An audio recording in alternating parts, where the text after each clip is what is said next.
Di tengah gencatan senjata dan klaim operasi Epic Fury berakhir, mengapa ketegangan di Selat Hormuz masih terjadi? Lalu sejauh mana pula komitmen Amerika Serikat dan Iran akan segera mengakhiri perang? Kami akan bahas ini bersama dengan para narasumber bergabung saat ini, Pizarro Ghazali selaku pengamat Timur Tengah dan Fauzia Cempaka Tibur, peneliti senior Indo-Pacific Strategic Intelligence. Selamat malam semuanya dengan Tifal di sini. Ya, selamat Selamat malam Mas petang, Tifal. Mas Tifal. Terima kasih sudah bergabung bersama kami. Kalau melihat konteksnya dari apa yang disampaikan kedua pihak nih Mbak Fauzia, kalau dibilang ini diskusi masih tetap berjalan, AS bilang bahwa perjalanannya masih mulus, tapi kenapa kemudian di Selat Hormuz masih serang-serangan tembak-tembakan kapal? Pertanyaan sederhana di kepala masyarakat awam mungkin akan bilang begini, ini kedua belah pihak maunya apa sih?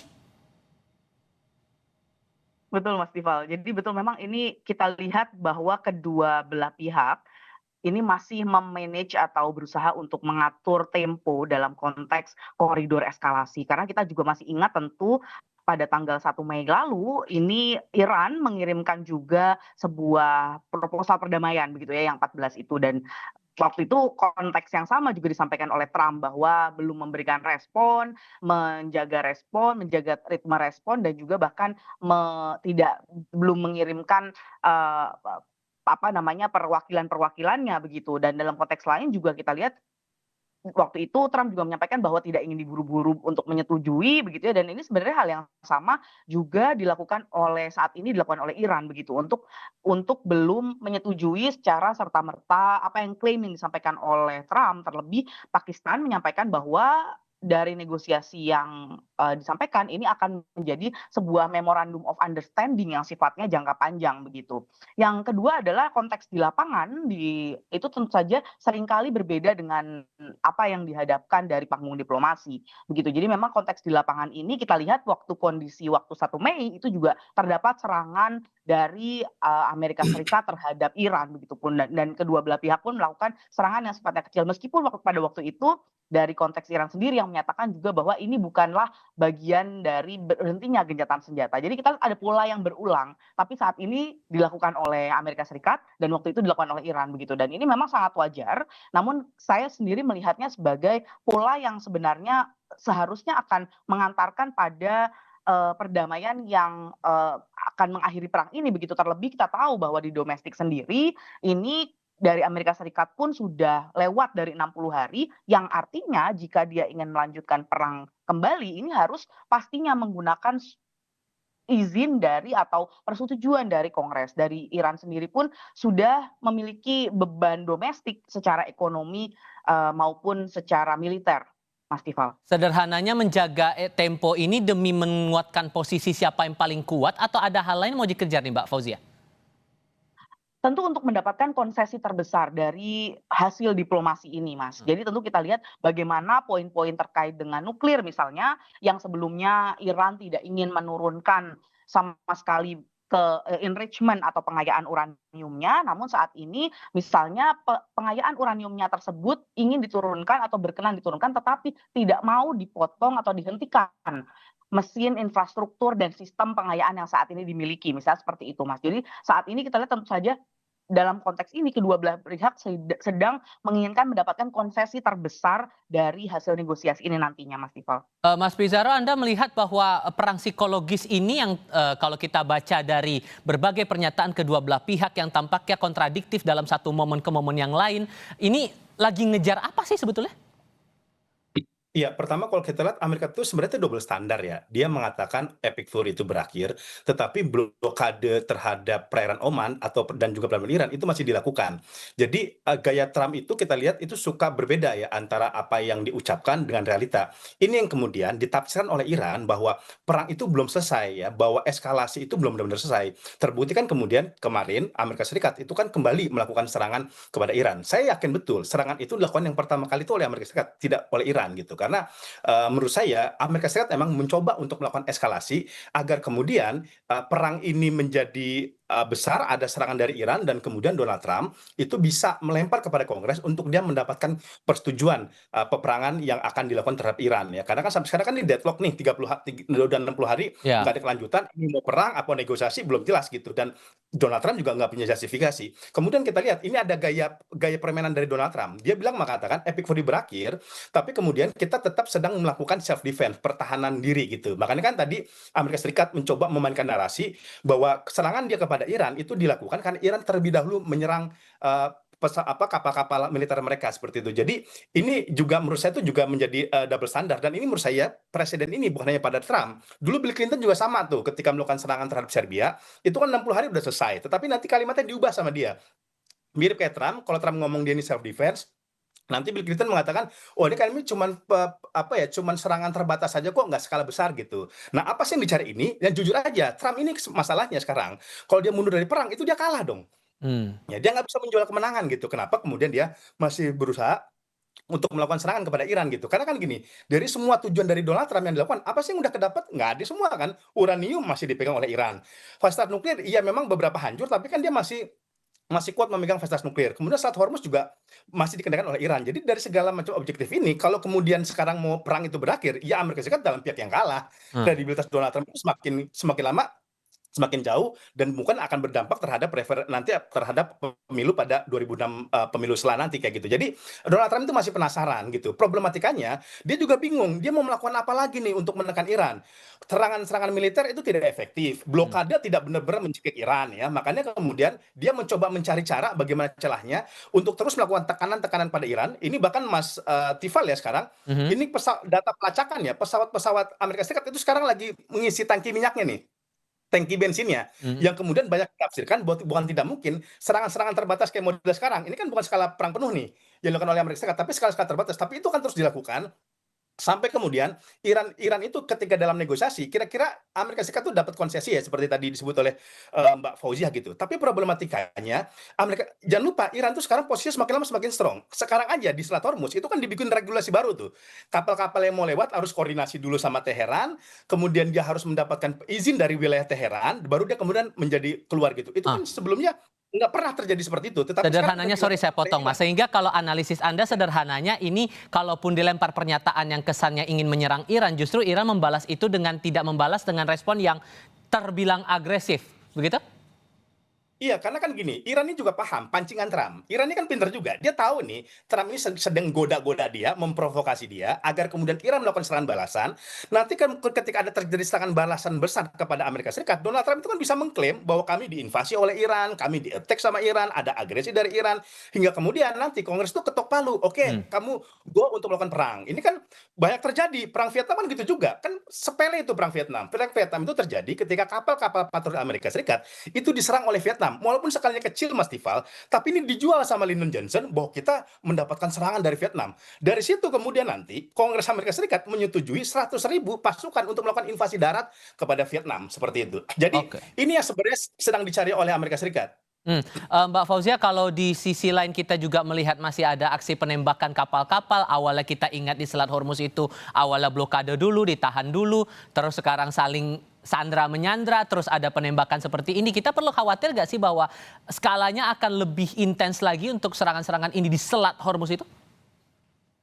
Kalau saya rasa justru dalam konteks ini saat pemilihan atau menginginkan pencapaian konsesi tentu akan sangat eee, tidak konstruktif jika misalnya atau bahkan destruktif begitu ya terhadap pencapaian konsesi jika misal salah satu pihak ini menyerang dalam konteks skala yang besar. Tapi tentu saya melihat bahwa justru yang akan terjadi ini adalah serangan-serangan yang sifatnya low intensity konflik atau intensitas rendah. Jadi serangan-serangan di lapangan yang sifatnya intensitas rendah untuk apa? Untuk menunjukkan bahwa masih ada kepemilikan atau kekuatan yang sifatnya di udara maupun di laut begitu. Nah, kekuatan ini penting karena kita tahu bahwa dalam berdiplomasi atau bernegosiasi, konsesi tidak akan dicapai, tidak dapat didapatkan jika hanya berdasarkan apa yang disajikan di atas meja, tapi juga apa yang diberikan atau dimiliki di lapangan. Nah, ini yang sebenarnya dilakukan oleh IRGC maupun dari konteks ini dari pihak CENTCOM sendiri. Karena memang kalau kita lihat ada 2 versi, selalu ada 2 versi begitu ya, Hmm. narasi yang disajikan oleh Iran maupun narasi yang disajikan oleh Amerika Serikat ketika serangan itu terjadi. Contohnya saja ketika kita melihat yang saat ini baru-baru ini terjadi, serangan ke, Bandar Abbas dan juga, serangan terhadap Fujairah misalnya. Nah ini Ya. dari, bahkan ada 3 narasi mungkin karena narasi yang disampaikan, dari Uni Emirat Arab ini berbeda begitu ya. Dan ini tentu bagian kalau menurut saya ini gambaran besarnya adalah gambaran untuk mendapatkan konsesi tadi, Mas Ival. Oke, pertanyaan berikutnya jadi begini, Mas Pizarro, dengan dua belah pihak ini masih tetap bersikeras dengan pendiriannya, apakah kita publik yang menonton saja dari jauh tapi kena imbasnya di sini, masih bisa berharap Mas ada ruang kompromi nggak nih dua belah pihak kalau kemudian rencana perdamaian itu perundingan itu antara AS dan Iran ini bakal terjadi. Kalaupun tidak, maka skenario terburuk apa yang perlu kita wanti-wanti dari sekarang? Jawabnya nanti, kita jeda dulu ya. Tetap di Kompas TV.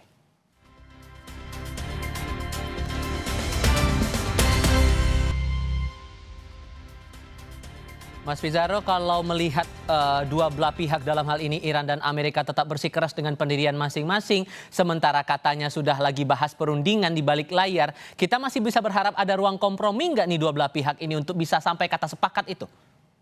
Iya, Mas Tifal, kata kuncinya ialah pertemuan Donald Trump dengan Xi Jinping pada 14 Mei mendatang ya, pada pekan mendatang. Ini menurut saya akan menjadi salah satu titik kritis kemanakah arah negosiasi dan perundingan antara Iran dengan Tiongkok, Iran dengan Amerika Serikat gitu. Jadi ini sangat punya dampak yang besar nanti pertemuan antara Trump dengan Xi Jinping. Makanya kan kalau kita lihat Iran itu udah potong kompas duluan tuh, udah ketemu duluan sama Wang Hmm. Yi, ya sama Menteri Luar Negerinya. Itu bagian upaya dari Iran untuk mempertahankan imannya Cina agar nggak kegoda sama Amerika.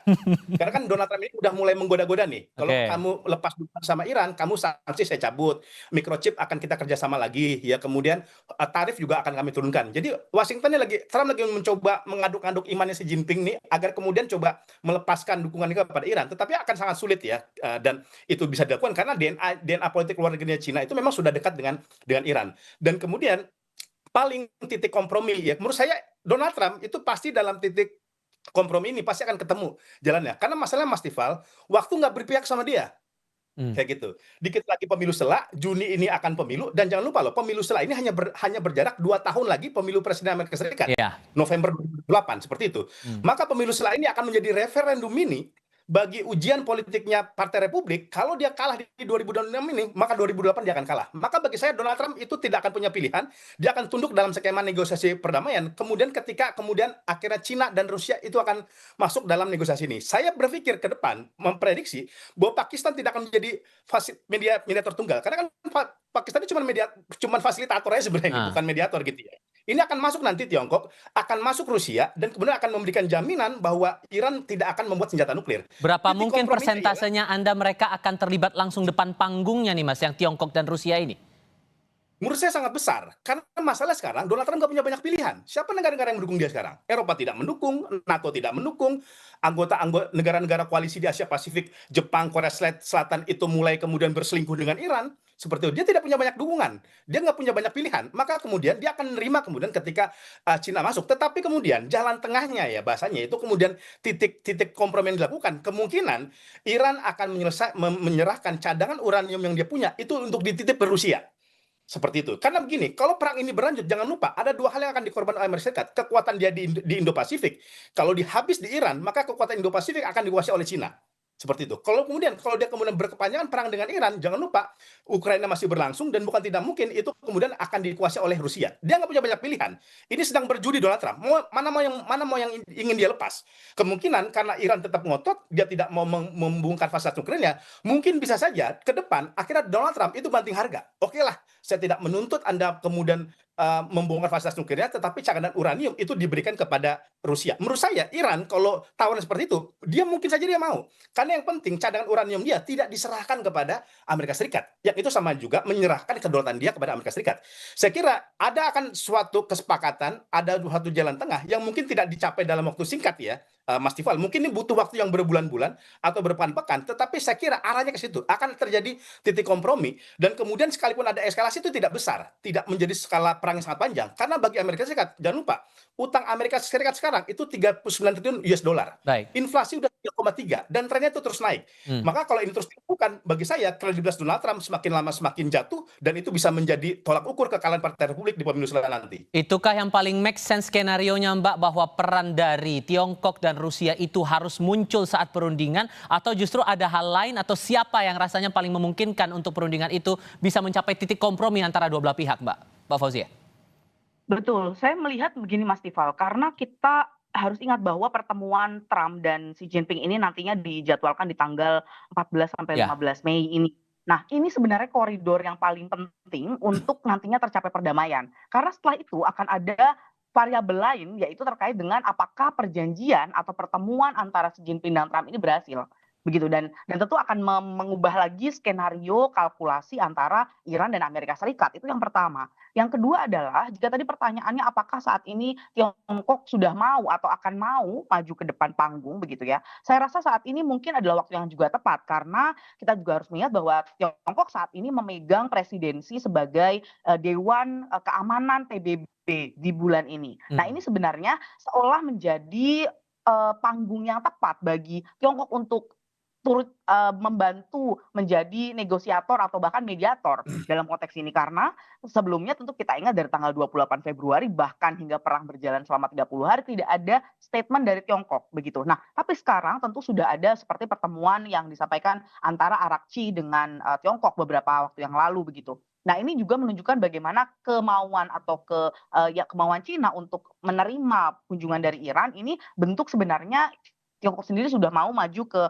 panggung diplomasi itu begitu. Itu yang kedua, Mas. Dan yang ketiga tentu saja kita lihat bagaimana nantinya sebenarnya ini keberhasilan ataupun kegagalan dari kunjungan Trump ke Tiongkok nantinya ini akan sangat konsekuensial atau sangat berdampak pada bagaimana akhirnya nanti pencapaian kesepakatan antara Amerika dan Iran ini. Jadi saya rasa, kalau saya melihatnya adalah diplomasi atau negosiasi ini jendela yang terbuka sangat besar saat ini hingga tanggal 15 Mei. Karena semua perhitungan terkait dengan skenario ini akan sangat berubah pasca kunjungan Trump nanti. Masalahnya kan ada dua hal yang masih buntu nih Mbak sampai sekarang, soal nuklir dan soal Hormuz. Kalau kemudian Tiongkok dan Rusia itu berpotensi akan maju dalam perundingan, akan mengambil peran sentral di situ, gampang nggak golnya tuh?